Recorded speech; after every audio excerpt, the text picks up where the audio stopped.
Scavenger ants. Things that are unpleasant and troublesome may in fact be agencies employed in removing perilous but unknown evils. All scavenger work in every department of life is more or less unpleasant work. But what would the world become if there were no scavengers? Few of us recognize how greatly we are indebted to those who are always clearing away the gathering and corrupting rubbish in all the different spheres of our life.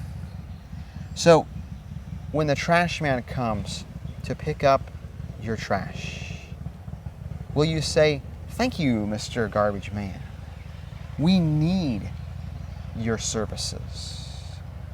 Or this world would be a horrible, ugly place. Tell your trash man thank you. Every time you see him, tell him, "Keep up the good work, Mr. Garbage Man." The garbage man is not a scavenger, but if there was no garbage man, there would be a lot more scavengers in the earth. In some parts of South America, the ants act as the scavengers or sweepers or cleaners of the country. They make their appearance in immense numbers every 2 or 3 years. The people are glad to see them and throw open their houses to them. They march in troops like large armies.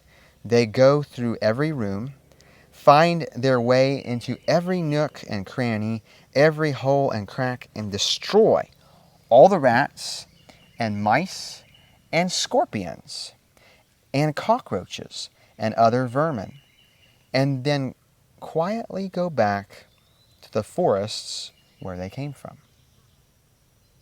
An Englishman lived in this part of the country who did not understand the nature of these visits.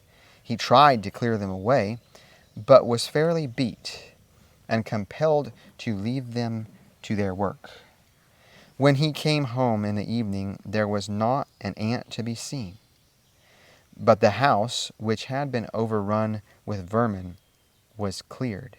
The only traces of the ants having been there was found in the scattered bones of rats and mice, the hard shells of beetles and roaches, their legs and wings, and the husks of eggs. All creatures had come as missionaries of purity and cleanliness, and thus healthfulness. So we need to pray for these scavenger ants to come to my place to come eat the mice. Wow. I never heard about such scavenger ants. Any thoughts before we close? You were talking about the garbage man, and I was just going to tell people about a growth zone thing that they can do.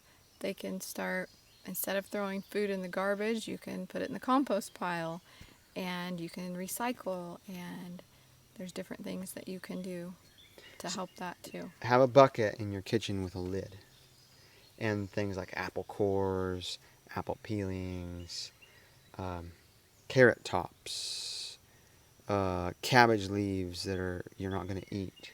Anything that would rot, put it in the bucket.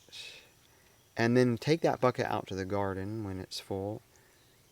And don't just dump it out there in the garden.